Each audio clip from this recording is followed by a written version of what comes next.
دهیم خورد است و من همچون جهان دارم عزیز.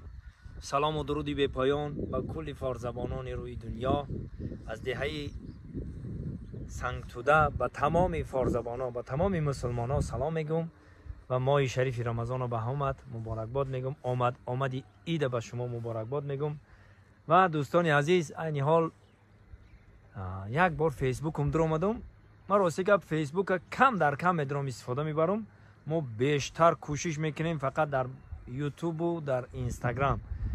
فیسبوک در اومدم دیدم تمام همه فقط فارس زبانان نویستگان. صد افسوس میگم که ما همه حرفای فارسی را خوندن نمیتونم. من فارسی صحبت میکنم و حرفاش خوندن نمیتونم. صد افسوس میخورم. همیده کوشش کردن در کار که همه فارسی را یاد گرفتن در کار نویستن شد. و برادرای عزیز چی گفتنی ما از ایما خود ما اودالیت کردم به زبان روسی بگیریم، یعنی که پاک کردم اودالیت کردم ایما و دیگر واتساپ و دیگر و یا که بسیار برادرای افغانی ما برادران ایرانی ما می نویسند پاک کردم. و یک بار نو در اومده فیسبوک ما دیدم 20,000 ابونچی دارم. 20,000 آدم مرا تماشا میکنن در تنها در فیسبوک. اینا ببینید، من میمانم تماشا کنیختم.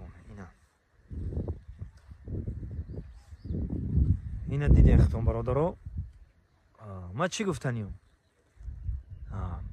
ما زبانمون یک است، فرهنگمون یک است، خونمون یک است. همه ما فارس زبانا از یک ریشه و یک پیوندیم و باز ما میخواستم که یک جا باشیم. ما تاجیکا یک متل داریم، میگه جویی ده که آب رفت، البته که در جو 100 سال پس هم با آب میروه. برای همین بیا یک بار دیگه یک جا باشیم، روح شاه اسماعیل سامانی را شاد کنیم، کروش کبیر را شاد کنیم. روحشون دیگر گذشتگی‌هایی که فارسن، البته که ما اگر یک جا شیم روحشون شاد میشه. و با چی گفتنیم؟ مقصد ما فقط تاجیکا یک جایه باشیم، یک مشت باشیم.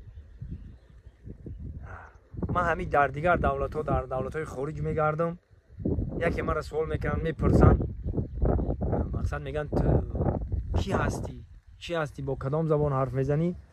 هر وقت میگم فارسی بلدی؟ میگم بسیار آدما میگن آره بلدم. بسیار هستن که فارسی را میدونن. دیگه ملت هنونه که فارسی را میدونن. ما اگر یک جا باشیم، هر وقتی که میگم در روسیه باشم، در دیگر دولت‌های روس باشم، پارسیچسکی ایمپریا از نیش میگم پارسیچسکی ایمپریا. این ایمپریایی که ما فارسا بودیم، یگام ایمپریا رنگ ما خیلی بزرگ و بقوت نبود. تاریخ گواه، تاریخ. بیا که یک جا باشیم و قدری همدیگه را بدونیم. یک جایه در این دنیایی که ما را خداوند هست کرده، خوش خرسندانه عمر به سر ببریم. هزار رحمت میگم برادرایی که ماده می نویسن، ای افغانستان، ای ایران، ای دیگر دولت ها فارسا می نویسن. همه تنها دوست می دارم، احترام میکنم و اعتقادم دارم برای شما. زنده و سربلند باشید، خداوند نگهبانتان باشه. اینا مرحمت کنیم بیاییم وطنهای ما در ولایت ختلان، در ناحیه دنغره، در قشلاق سنتوده زندگی میکنیم. اینا مرحمت کنیم بیاییم. خداوند این نوش و نعمت، این باد و هوا را برای ما دادگی. بیاین دیدن کنید و حلاوت ببرید. واقعی سربلند و خانواد باشین مردم فارس زبان.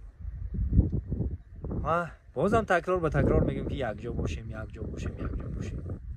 پارسیچسکی ایمپریا، فارس زبانانی روی دنیا. خدا نگهبان همه ما و شما.